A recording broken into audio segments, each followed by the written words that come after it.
นานมาแล้วณหมู่บ้านเล็กๆแห่งหนึ่งซึ่งชาวบ้านที่นี่ต่างก็อยู่อาศัยกันอย่างสงบสุขมาหลายชั่วอายุคนชาวบ้านส่วนใหญ่ของหมู่บ้านมีอาชีพทำนาครอบครัวของดาวเรืองเด็กหญิงวัย6 ขวบก็อาศัยอยู่ในหมู่บ้านแห่งนี้ด้วยเช่นกันนายแดงพ่อของดาวเรืองมีอาชีพทำนาเหมือนดังเช่นคนอื่นๆในหมู่บ้านและยามที่ว่างจากการทำนาเขาก็จะไปตัดไม้ไผ่จากบนภูเขามาสานตะกร้าและนำไปขายที่ตลาดส่วนนางพรแม่ของดาวเรืองนั้นมีอาชีพปลูกผักและผักของเธอก็งามมากจึงทำให้ขายดิบขายดีมีเท่าไหร่ก็ไม่เพียงพอครอบครัวของดาวเรืองอยู่กันอย่างมีความสุขทั้งพ่อและแม่ของเธอต่างก็มอบความรักให้กับเธอเต็มที่เพราะมีลูกสาวเพียงคนเดียวดาวเรืองเองก็เชื่อฟังพ่อแม่เป็นอย่างดีนอกจากหน้าตาจะน่ารักน่าชังแล้วดาวเรืองยังเป็นเด็กฉลาดและว่านอนสอนง่ายเธอช่วยงานพ่อกับแม่เท่าที่เด็ก6 ขวบจะทำได้ดาวเรืองจะช่วยแม่รดน้ำผักพรวนดินและช่วยสังเกตดูใบเวลาที่มีหนูหรือแมลงมากัดกินพืชของแม่เธอเด็กหญิงดาวเรืองจะชอบมากเวลาที่เธอไปนากับพ่อเพราะว่าเธอจะได้เล่นน้ำและจับปูในนาข้าวบางทีก็ได้จับหอยจับปลาตัวเล็กๆด้วยแม่พรดาวเรืองเดี๋ยวถ้าปีนี้เกี่ยวข้าวเสร็จแล้วพ่อจะนำข้าวไปขายและจะพาพวกเจ้าไปเที่ยวในเมืองนะจริงเหรอจ๊ะพี่พอดีเลยฉันอยากได้เสื้อผ้าใหม่แล้วก็เมล็ดพันธุ์ผักพอดีเลยจ้ะหนูก็จะซื้อเสื้อชุดใหม่แล้วขนมด้วยจ้ะพ่อจ๋าแม่จ๋าแล้วทั้ง3 คนพ่อแม่ลูกก็หัวเราะกันอย่างมีความสุขนายแดงกอดลูกสาวและภรรยาเอาไว้แนบอกในปีนั้นฝนฟ้าดีทำให้ข้าวในนาก็ได้ผลผลิตดีไปด้วยชาวบ้านทุกคนต่างยิ้มแย้มกันทั่วหน้าเพราะว่าจะได้มีข้าวเหลือจากการเก็บเอาไว้กินแล้วก็นำไปขายนำเงินมาจับจ่ายใช้สอยในบ้านดาวเรืองขี่คอของนายแดงเดินไปทั่วท้องนารวงข้าวที่เขียวขจีในตอนฤดูฝนพอมาถึงหน้าหนาวข้าวก็เริ่มสุกกลายเป็นรวงข้าวสีทองเหลืองอารามซึ่งเป็นฤดูเก็บเกี่ยวชาวบ้านต่างก็ลงแขกเกี่ยวข้าวกันอย่างขมักเขม้นนายแดงและนางพรก็ไปช่วยเพื่อนบ้านเกี่ยวข้าวด้วยเช่นกันส่วนดาวเรืองนั้นก็ไปเล่นกับเพื่อนๆในหมู่บ้านใกล้ๆกับทุ่งนาที่ชาวบ้านกำลังเกี่ยวข้าวอยู่อย่างสนุกสนานตามประสาเด็กในเย็นวันนั้นผู้ใหญ่บ้านก็ได้ตีกลองเพื่อเรียกชาวบ้านในหมู่บ้านมาประชุมกันที่ลานอเนกประสงค์กลางหมู่บ้านเนื่องจากมีข่าวสำคัญที่จะแจ้งให้ชาวบ้านได้ทราบ1 ทุ่มตรงเมื่อชาวบ้านมาพร้อมเพรียงกันแล้วผู้ใหญ่บ้านก็ได้แจ้งข่าวสำคัญให้ทุกคนได้รับรู้ที่ข้าเรียกพวกเรามาประชุมในวันนี้ก็เพราะมีข่าวสำคัญที่จะแจ้งให้พวกเราทราบเมื่อผู้ใหญ่บ้านกล่าวออกมาเช่นนี้ชาวบ้านทุกคนต่างเงียบกริบเพื่อรอฟังเรื่องสำคัญที่ผู้ใหญ่บ้านกำลังจะแจ้งที่หมู่บ้านทางทิศเหนือ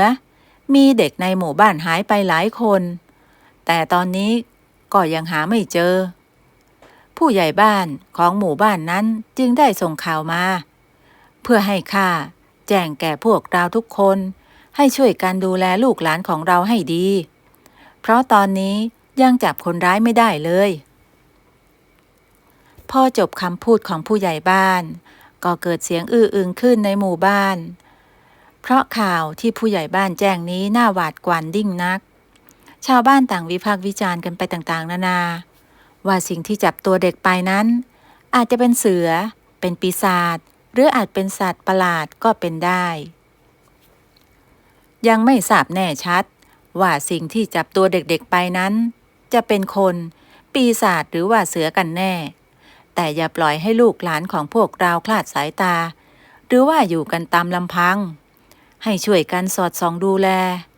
เพื่อมีคนแปลกหน้าเข้ามาในหมู่บ้านของเราหลังจากที่ประชุมเสร็จเรียบร้อยแล้วชาวบ้านก็แยกย้ายกันกลับบ้านนางพรและนายแดงก็กอดลูกสาวเอาไว้แน่นเพราะหวาดหวั่นกับข่าวที่ผู้ใหญ่แจ้งมาดาวเรืองลูกได้ยินที่ผู้ใหญ่บ้านบอกแล้วใช่ไหมต่อไปนี้อย่าไปเล่นไกลนะลูกเดี๋ยวจะโดนจับไปเหมือนเด็กที่หมู่บ้านทางทิศเหนือดาวเรืองพยักหน้ารับทราบและรับปากพ่อกับแม่ว่าเธอจะไม่ไปเล่นไกลบ้านและจะอยู่ในสายตาของพ่อแม่ตลอดเวลาหลังจากนั้นทุกคนในหมู่บ้านก็ระมัดระวังไม่ให้เด็กๆคลาดสายตาหรือว่าอยู่กันตามลำพังเด็กๆในหมู่บ้านก็ให้ความร่วมมือและเชื่อฟังพ่อแม่ผู้ปกครองเป็นอย่างดีข่าวเด็กในหมู่บ้านอื่นหายก็ยังมีมาเป็นระยะสร้างความหวาดกลัวให้กับนายแดงและนางพรเป็นอย่างมากแต่ว่าทั้งนายแดงและนางพรก็ดูแลดาวเรืองไม่ยอมให้ลูกสาวคลาดสายตาเด็กๆที่หายตัวไปนั้นอยู่ในช่วงวัย6 ขวบถึง10 ขวบไม่มีใครรู้เลยว่าคนร้ายที่จับตัวของเด็กๆไปเป็นใครเป็นคนหรือเป็นปีศาจก็ไม่อาจรู้ได้และมันจับเด็กๆเหล่านั้นไปทำไมเหล่าชาวบ้านทุกหมู่บ้านในละแวกนั้นต่างก็ช่วยกันตามหาเด็กที่หายไปแต่ก็ไม่มีวี่แววเลยแม้แต่น้อยพ่อแม่ของเด็กที่หายไปต่างก็กินไม่ได้นอนไม่หลับเพราะรู้สึกเป็นห่วงลูกไม่รู้ว่าป่านนี้เด็กเหล่านั้นจะเป็นตายร้ายดีอย่างไรบ้างในขณะเดียวกันบนภูเขาลึกลับก็มีถ้ำอยู่แห่งหนึ่งในถ้ำแห่งนี้มีปีศาจตนหนึ่งอาศัยอยู่มันมีชื่อว่าปีศาจทารกตามตำนานกล่าวไว้ว่าเจ้าปีศาจทารกตัวนี้จะมอบทองคำจำนวนหนึ่งให้แก่ผู้ใดก็ตามที่นำดวงตามามอบให้กับมันครบ20 คู่ในคืนวันเพ็ญเดือน12ทุกๆรอบ100 ปีโดยมีเงื่อนไขว่าดวงตา20 คู่นั้นจะต้องเป็นของเด็กที่มีอายุไม่เกิน10 ขวบและรอบ100 ปีที่ว่าก็ครบในอีกไม่กี่วันข้างหน้านี้เจ้าปีศาจทารกตัวนี้มันจะกินดวงตาเหล่านั้นเป็นอาหารมันจะกินอาหารแค่ปีละครั้งและจะจำศีลกบดานอยู่ในถ้ำแห่งนั้นจนกระทั่งถึงวันเพ็ญเดือน12อีก1 รอบยังมีตาเฒ่าเจ้าเล่ห์คนหนึ่งชื่อว่าตาทองดำเป็นคนที่ชอบร่ำเรียนวิชาไสยศาสตร์มนต์ดำรู้ถึงตำนานของปีศาจทารกนี้และหวังในทองคำ10,000 ช่างที่เจ้าปีศาจจะมอบให้ตาทองดำจึงได้ตระเวนออกลักพาตัวเด็กๆตามหมู่บ้านต่างๆมาขังไว้นี่จึงเป็นสาเหตุว่าทำไมเด็กๆหลายหมู่บ้านจึงได้หายตัวไปในตอนนี้ตาทองดำจับเด็กทั้งหมดได้19 คนแล้วขาดอีก1 คนเท่านั้นก็จะครบตามจำนวนที่ต้องการตาทองดำนำเด็กๆเหล่านี้ไปขังไว้ในถ้ำซึ่งอยู่ใกล้ๆกับถ้ำของปีศาจทารกพร้อมกับไร้มนต์คาถาบางตาเอาไว้จึงไม่มีใครค้นหาเด็กได้เจอสภาพของเด็กที่ถูกตาทองดำจับมานั้นต่างก็อิดโรยและอ่อนล้าเพราะว่าไม่ได้กินข้าวปลาอาหารมาหลายวันตาทองดำให้เพียงน้ำเอาไว้ให้เด็กๆจิบเพื่อประทังชีวิตเท่านั้น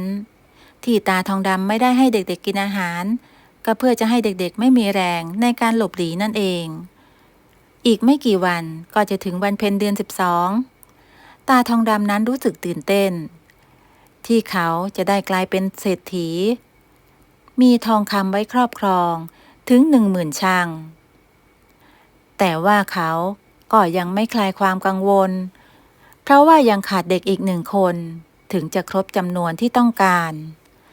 ที่มีเด็กหายไปเป็นจำนวน1ถึง19 คน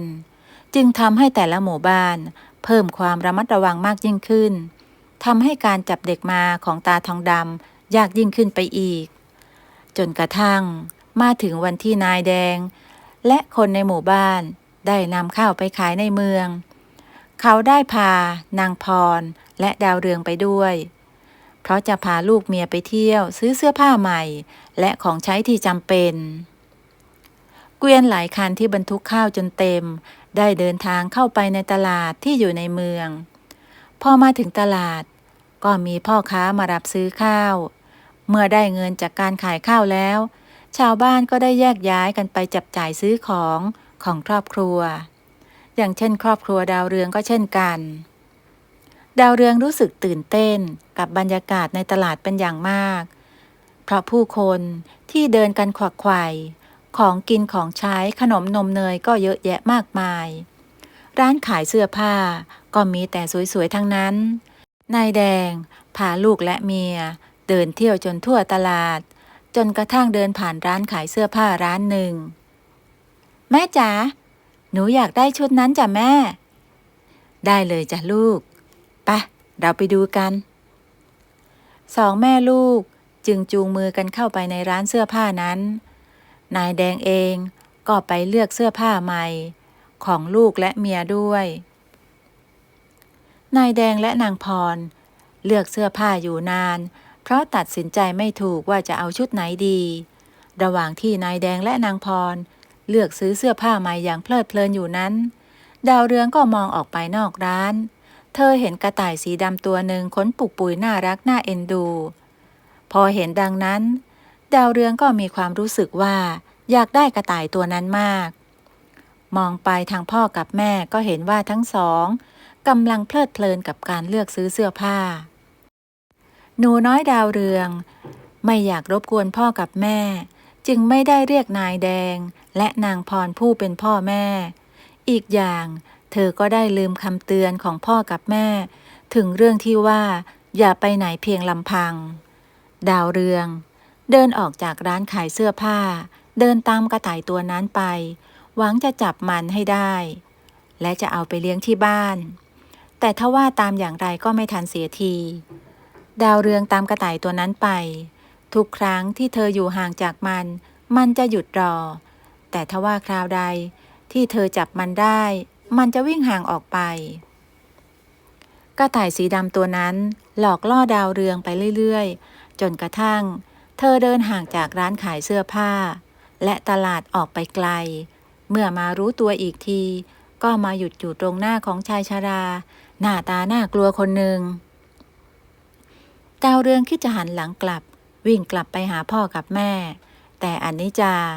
เธอถูกชายชราคนนั้นคว้าแขนเอาไว้และเป่าคาถาลงบนตัวของเธอทำให้หนูน้อยดาวเรืองหมดสติไป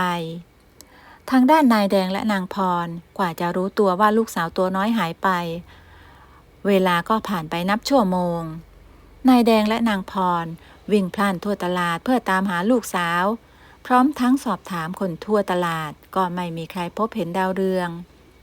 ชาวบ้านที่มาด้วยกันก็ช่วยกันตามหาแต่ก็ไร้วี่แววนางพรร้องไห้จนน้ำตาแทบเป็นสายเลือดเพราะตั้งแต่ดาวเรืองเกิดมาก็ไม่เคยห่างอกแม่เลยสักครั้งเดียวดาวเรืองลูกแม่ลูกอยู่ไหนกลับมาหาแม่เธอร้องไห้คร่ำครวญนายแดงก็ได้แต่ปลอบใจเมียของเขาเพราะคิดในใจว่าเขาจะต้องพาลูกสาวกลับมาให้ได้แม่พรกลับบ้านก่อนเถอะพี่สัญญาว่าจะตามหาลูกของเราให้เจอนายแดงเดินตามไปประคองภรรยาพาเดินไปขึ้นเกวียนและเดินทางกลับไปยังหมู่บ้านนางพรร้องไห้ไม่ยอมหยุดจนเธอแทบจะหมดสติไปข่าวที่ดาวเรืองหายตัวไปแพร่กระจายไปทั่วหมู่บ้านรวมถึงหมู่บ้านใกล้เคียงสร้างความหวาดหวั่นให้กับชาวบ้านมากขึ้นไปอีกส่วนนางพรนั้นเธอก็กินไม่ได้นอนไม่หลับเพราะเฝ้าคิดถึงแต่ลูกสาวและหมดอะไรตายอยากในชีวิตเธอเฝ้าอธิษฐานต่อสิ่งศักดิ์สิทธิ์และเทวดาว่าเธอยอมแลกทุกอย่างขอแค่ให้ลูกสาวของเธอนั้นกลับมาทางด้านนายแดงก็เข้าไปในเมืองเพื่อสืบหาข่าวคราวของดาวเรืองทุกวันพร้อมกับภาวนาต่อสิ่งศักดิ์สิทธิ์เช่นกันว่า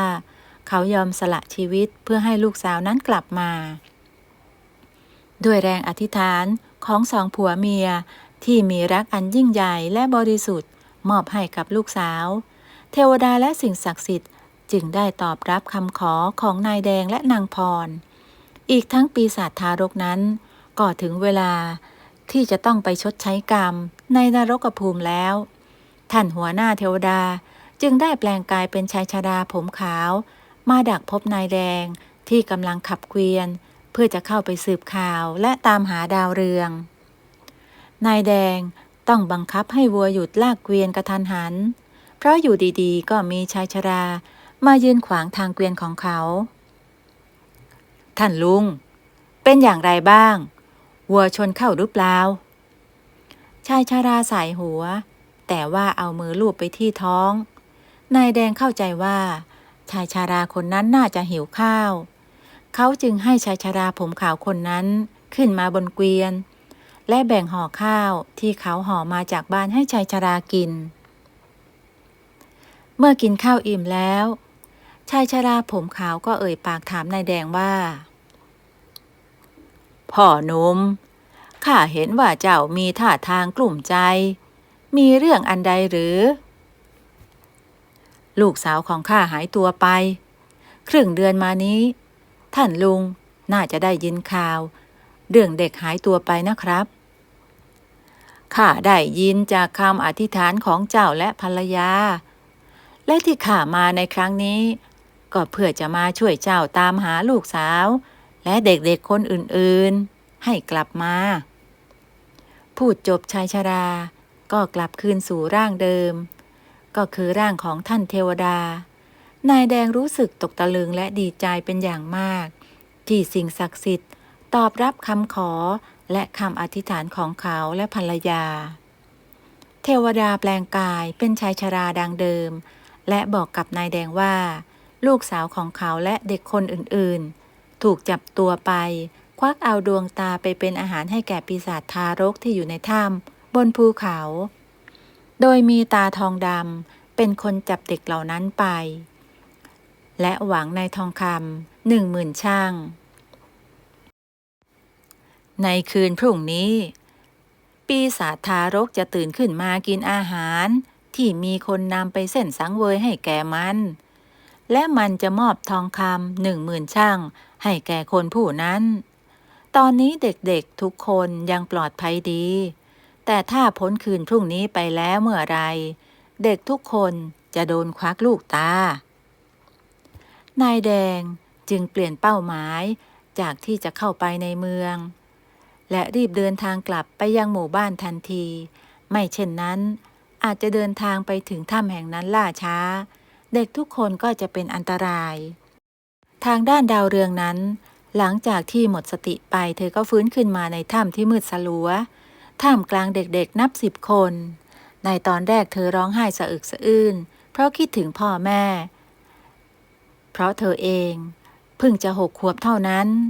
แต่พอเด็กๆทุกคนที่ถูกจับมาก่อนหน้าเธอเข้ามาปลอบและส่งกล้วยให้ลูกหนึ่งดาวเรืองก็หยุดร้องดาวเรืองรู้ได้ทันทีว่าถูกชายแก่ท่าทางน่ากลัวที่เธอเจอที่ตลาดจับตัวมาเธอกินกล้วยลูกนั้นเพราะความหิวและอธิษฐานขอให้พ่อกับแม่รีบมาช่วยเธอโดยเร็วเพราะตอนนี้เธอถูกจับตัวมา3 วันแล้วตาทองดำรู้สึกกระหยิ่มในใจเพราะตอนนี้เขามีเด็กครบตามจำนวนรอแค่ให้ถึงคืนพรุ่งนี้เขาจะควักลูกตาของเด็กเหล่านั้นมามอบให้แก่ปีศาจทารกแค่นี้ทองคำ10,000 ช่างก็จะกลายเป็นของเขามองเข้าไปในถ้ำที่มีเด็ก20 คนอยู่ในนั้นแล้วก็ยิ้มกับตัวเองก่อนจะแบกเอากล้วยเครือใหญ่เข้าไปไว้ในถ้ำวางกล้วยเครือนั้นลงและเดินออกมาเด็กๆวิ่งกรูเข้าไปยื้อแย่งกล้วยหวีนั้นอย่างหิวโหยรวมทั้งดาวเรืองด้วยในตอนนี้เด็กทุกคนผอมเหลือแต่กระดูกเพราะไม่ได้กินข้าวเลยตาทองดำให้เด็กๆเหล่านั้นกินแต่น้ำเพื่อประทังชีวิตเท่านั้นเมื่อนายแดงมาถึงเขาก็พาชายชราไปพบกับนางพรและบอกเล่าเรื่องราวให้ภรรยาได้รับรู้นางพรดีใจมากเธอจึงขอตามนายแดงและชายชราขึ้นเขาเพื่อไปช่วยลูกสาวของเธอด้วยแล้วชายชราก็แปลงกายกลับไปเป็นเทวดาดังเดิม นายแดงและนางพรเหาะข้ามป่าเขาไปยังถ้ำที่เด็กๆอยู่กว่าจะมาถึงอย่างถ้ำที่คุมขังของเด็กทั้ง20 คนก็เป็นตอนสายของวันเพ็ญเดือน12พอดีเทวดาสามารถช่วย2 คนผัวเมียได้เพียงเท่านี้เพราะสิ้นสุดเขตอำนาจของท่านเทวดาจึงได้ขอตัวกลับไปแต่ก่อนกลับท่านเทวดา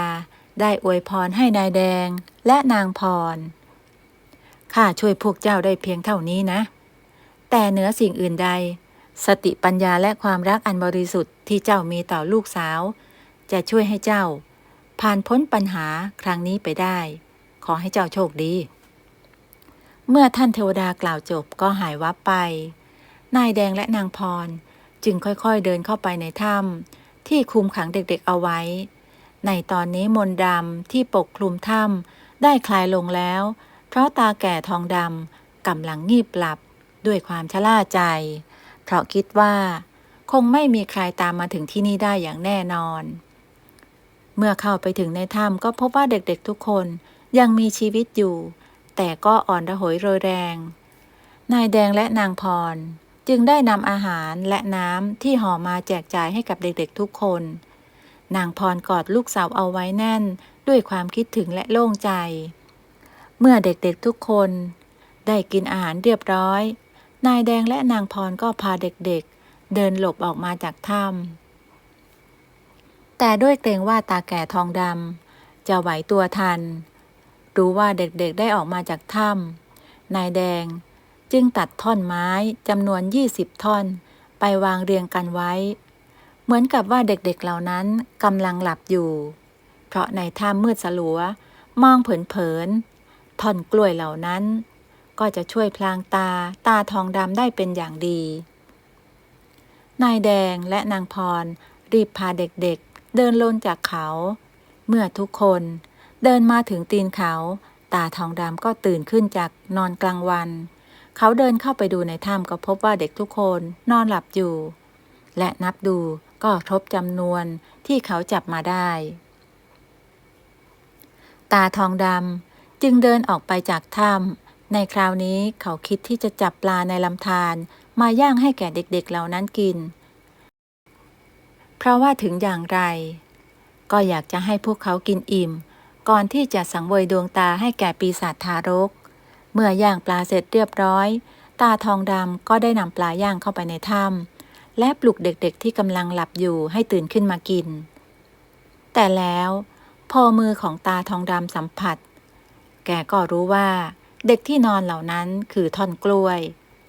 แกตะโกนออกมาเสียงดังด้วยความโมโหที่มีคนบังอาจมาช่วยเด็กๆทั้ง20 คนไปและแล้วพื้นดินในถ้ำที่เจ้าปีศาจทารกได้หลับไหลก็เกิดสั่นสะเทือนเลื่อนลั่นเพราะเสียงดังของตาทองดำรบกวนการหลับไหลของมันอีกอย่างก็ใกล้จะถึงเวลากินของมันแล้วด้วยถ้ำทั้งถ้ำก็ได้ถล่มลงมาและได้ปรากฏ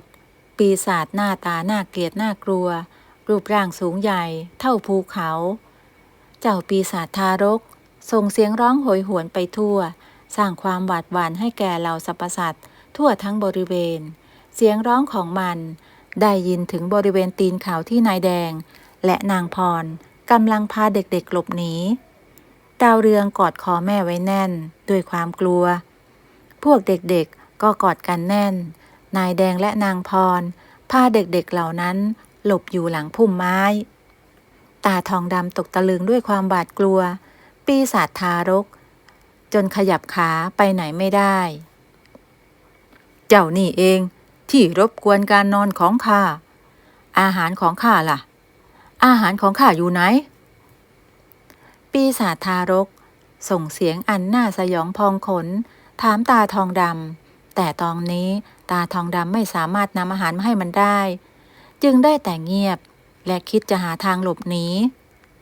แต่มีหรือปีศาจทารกจะปล่อยตาทองดำไปเพราะตอนนี้มันหิวโหยเป็นอย่างมากอาหารมื้อสุดท้ายของมันคือเมื่อ100 ปีที่แล้วปีศาจทารกก็ได้จับตาทองดำกินเป็นอาหาร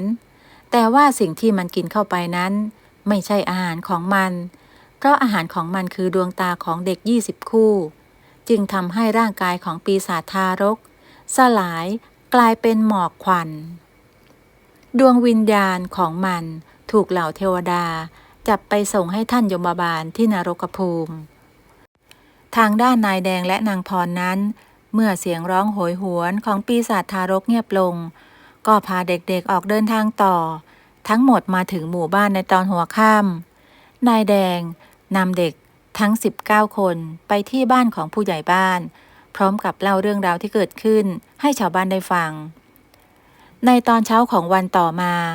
พ่อแม่ของเด็กทั้ง19 คนก็มารับเด็กทุกคนไปเพราะผู้ใหญ่บ้านได้ให้คนไปแจ้งข่าวยังหมู่บ้านต่างๆตั้งแต่เมื่อคืนพ่อแม่ผู้ปกครองของเด็กเหล่านั้นต่างก็ขอบอกขอบใจนายแดงและนางพรและตอบแทนการกระทำครั้งนี้ของสองผัวเมียด้วยทรัพย์สินเงินทองแม้ว่านายแดงและนางพรไม่อยากรับไว้ก็ตามแต่พ่อแม่ของเด็กๆก็ยังยืนยันที่จะมอบให้หากใครที่ทำความดีก็สมควรที่จะได้รับสิ่งดีๆตอบแทนดาวเรืองและเด็กทุกคนก็ได้กลับสู่อ้อมอกของพ่อแม่อีกครั้งตั้งแต่นั้นมาก็ไม่มีเด็กหายอีกเลย